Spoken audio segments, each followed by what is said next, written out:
जय श्री कृष्ण, जय श्री हरि।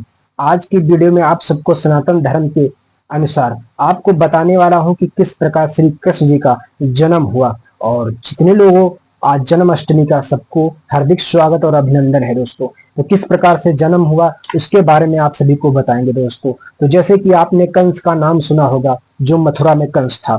आप मथुरा में जो कंस था उसके बारे में तो सुना होगा।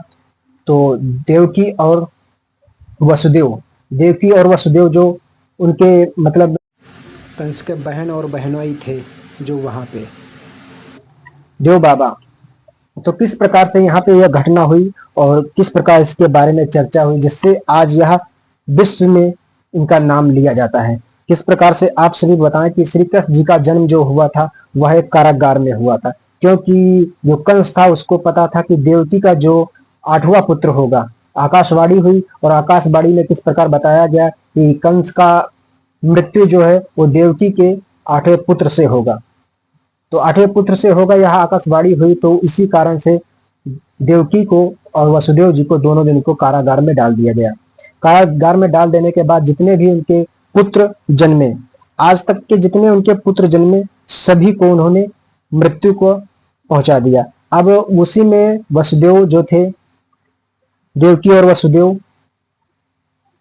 बेड़ियों के साथ कारागार में पड़े थे। उसी समय भगवान का जब एक चमत्कार हुआ, 8वां पुत्र जब होने का समय आया तो एक चमत्कार हुआ। और भाद्रपद की मास की कृष्ण पक्ष की अष्टमी तिथि रोहिणी नक्षत्र आधी रात में श्री कृष्ण जी का जन्म हुआ।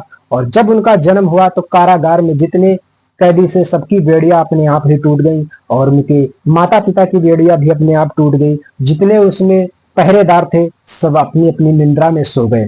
सोने के बाद किस प्रकार से वसुदेव जी ने उनको एक सूप में लिया और उसके बाद यमुना नदी में प्रवेश किया। यमुना नदी में प्रवेश करने के बाद किस प्रकार हुआ, सीधे गोकुल को पहुंच गए। गोकुल को पहुंचने के बाद नंद बाबा के वहां पहुंचे। नंद बाबा के वहां पहुंचने के बाद नंद बाबा और यशोदा दोनों लोगों ने उनका लालन पालन किया, पोषण किया। उनको बालपन जो उनका था वो गोकुल में ही बीता। गोकुल में बीता और वृंदावन में उन्होंने रास रचाया। वृंदावन का तो आपने नाम सुना होगा। गोकुल में जो थे उन्होंने लालन पालन हुआ। उसके बाद वृंदावन में उनका जो उन्होंने रास रचाया, जो मतलब खेल खेले, जो कालिया नाग को मारा, जो भी उन्होंने दमन वमन किया, सब वहीं पे किया। उनका सारा बाल कार्य जो वहीं पे हुआ। उसके बाद दोस्तों वहां के बाद वो क्या कृष्ण जी खेल खेलते हैं, आपको बता दें कि कुछ और भी इसमें है कि कहते हैं लोग कि जो मथुरा है, मथुरा और गोकुल, वृंदावन और द्वारिका, क्या ये तीनों एक हैं? तो नहीं दोस्तों, ये तीनों एक नहीं है।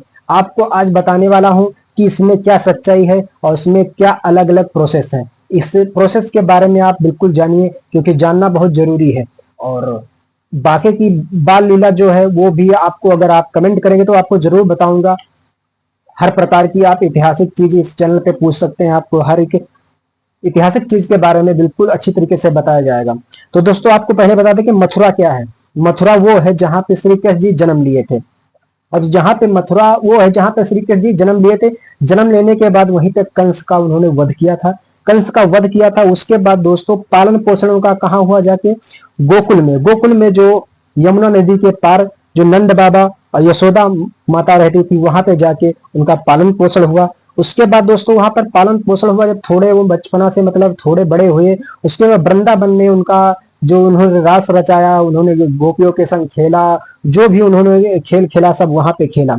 उसके बाद दोस्तों वहां खेलने के बाद उसके बाद उन्होंने द्वारिका, अब जैसे कि उन्होंने वहां से जवान हुए, वृंदावन से और गोकुल से वो जवान हुए, वहां पर रास रचाया। उसके बाद जब वो वहीं के बाद ये जो महाभारत की रचना हुई, वहां से उन्होंने महाभारत की रचना की। जब वहां से जैसे गोकुल में वो बड़े हो गए, वृंदावन में रास रचाते रचाते खेल खेलते खेलते जवान हो गए। उसके बाद वो मथुरा को लौटे। मथुरा में लौटने के बाद उन्होंने कंस का मरण किया।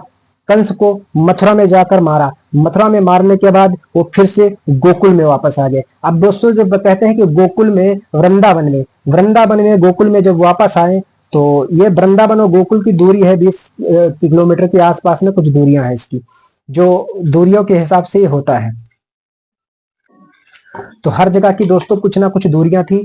तो जैसे कि ये मथुरा से गोकुल की भी दूरी थी और गोकुल से वृंदावन की भी दूरी थी, पर ये इनका जो एरिया था इसी में ये अपना रास रचाते थे। उसके बाद जब मथुरा जाकर कंस का हरण कर दिया, कंस को मार दिया, मारने के बाद दोस्तों किस प्रकार से वो जब मथुरा से गोकुल को लौटे, और गोकुल को लौटने के बाद जो लोग ये यादव लोग थे, जो इनके मतलब जहां पे इन्होंने पालन पोषण हुआ, उनको बहुत बड़ा घमंड हुआ कि श्री कृष्ण जी वापस आ गए, इसीलिए उन्होंने इतना विद्रोह किया जिससे उनका वंश पूरा नष्ट हो गया। इसी प्रकार से वंश नष्ट होने के बाद दोस्तों वहीं से सीधे श्री कृष्ण जी महाभारत के लिए प्रारंभ हुए। महाभारत में जाकर उन्होंने पूरा सिस्टम जो था वहां का जो किया उन्होंने महाभारत के बारे में। अगर महाभारत के बारे में आप पूछेंगे तो उसका मैं अपडेट आपको दूसरे वीडियो में दे दूंगा कि किस प्रकार से क्या हुआ, पूरी रचनाएं दूंगी। यहाँ पे जो आपको ये स्क्रीन थोड़ा डाउन दिख रही है क्योंकि अभी तक लाइट चली गई है, जब मैं अपनी सिर को इधर उधर करता हूँ तो मोबाइल उसी तरीके से अपडेट होता है। तो उसके बाद जब गोकुल से वृंदावन से प्रभु श्री कृष्ण जी जो थे वो सीधे महाभारत में प्रवेश हुए, वहां का कांड पूरा लीला खत्म किए। खत्म करने के बाद जब दोस्तों वो फिर से अपने वृंदावन में आ गए, वृंदावन में आने के बाद दोस्तों उन लोगों को फिर से एक घमंड हुआ कि मेरे प्रभु मेरे लौट आए। तो उसके बाद दोस्तों भगवान श्री कृष्ण के काफी सारे दुश्मन थे, जिसके कारण वहां पे काफी निर्दोष लोग भी उसमें दंडित होते थे। क्योंकि देखो पृथ्वी पे जो जन्मा है तो ये नहीं कि स्वयं डायरेक्ट जो भी करेगा हो जाएगा, सबको दंड सहना पड़ता था। इसलिए भगवान श्री कृष्ण जी ने सोचा कि मैं एक द्वारिका बनाता हूँ, एक द्वारिका नगरी बनाता हूँ, जिस द्वारिका नगरी में मैं रहूंगा तो जो भी वहां आक्रमण करेगा तो यहाँ जो मथुरा वृंदावन गोकुल जो है यहाँ किसी को छवि नहीं पहुंचेगी। तो दोस्तों जो गोकुल था इससे दूरी पर एक उन्होंने अपना द्वारिका बनाया। द्वारिका वो आपने राजस्थान में बनाया, ठीक है, राजस्थान में उन समुद्र के तट पे एक किनारे उन्होंने द्वारिका नगरी को बसाया। द्वारिका नगरी को बसाने के बाद दोस्तों वहीं पे वो रहने लगे दोस्तों, द्वारिका में ही, द्वारिका में रहते थे। तभी दोस्तों वहीं से उनका जो आगे की लीला हुई, आगे की लीला होने के बाद दोस्तों जो एक वृक्ष की तरह विश्राम कर रहे थे, उन्होंने एक उनके तीर लगने के बाद वो इसी प्रकार से धीरे धीरे वो बैकुंठ के लिए प्रारंभ हो गए। तो इस पूरी घटना के बारे में अगर जानना चाहते हैं तो आप कमेंट करेंगे, इस पूरी घटना के बारे में आपको बताया जाएगा। बाकी जहां तक ये बताया गया है, जो मैंने आपको बताया पूरी सच्चाई है, आप चाहे तो इसमें रिसर्च कर सकते हैं और ये पूरी सच्चाई है। अगर इस चैनल की वीडियो आपको अच्छी लगी तो चैनल को सब्सक्राइब कर, वीडियो को लाइक शेयर कर, मिलकर तो बेल आइकन ऑन कर दे, क्योंकि ऐसी आपको जानकारी इस चैनल पे मिलती रहेगी। ऐतिहासिक जानकारी इस चैनल पे आपको उपलब्ध मिलेगी। तो सॉरी, वीडियो को शेयर कमेंट जरूर कर दें दोस्तों, अपने दोस्तों यारों को भेज दें जो सनातन धर्म से बिलोंग करते हैं, जिससे उनको ये जानकारी प्राप्त हो सके। आप जिस भी भगवान के ऊपर आप बताएंगे उस पर मैं आपको वीडियो बना के दे दूंगा।